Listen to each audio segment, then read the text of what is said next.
Nak buka bengkel tak susah. Ada modal boleh buka.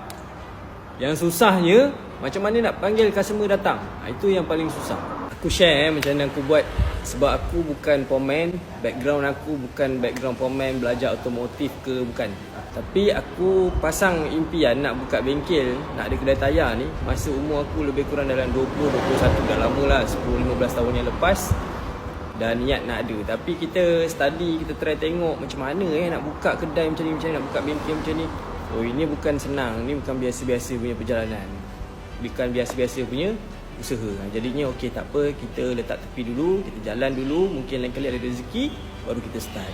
So, lepas berapa tahun, dalam 5 tahun yang lepas lah baru aku start bertindak. Masa tu aku masih buat bisnes logistik, aku uruskan shipping, hal-hal shipping dengan forwarding, delivery dan sebagainya lah, main transport lah maksudnya.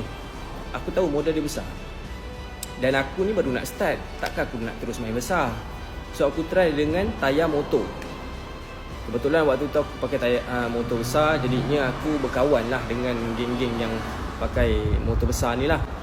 Jadinya aku start cari stok tayar untuk superbike. Aku try jual dekat kawan-kawan aku. Ada kawan-kawan yang dah ada bengkel, ada kawan-kawan yang memang dia ni kaki menjual. Jadi aku supply lah tayar aku ni kat orang-orang macam ni, kat bengkel macam ni.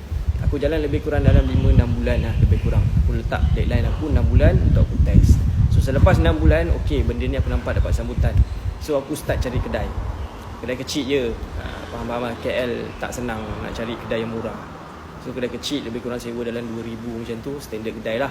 Barulah aku buka kedai, kita jual tayar motor. So tayar superbike, tayar motor kecil, kita campur jual.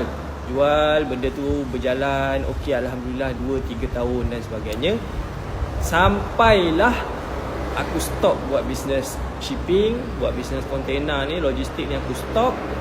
Aku tutup. Company shipping waktu tu dah goyang dah. Aku pun dah malas-malas rabut, kepala malas nak pening. Warehouse let go, lori jual, van aku jual. Tutup kedai, tutup buku. Cerita banyak tak guna, balik kampung.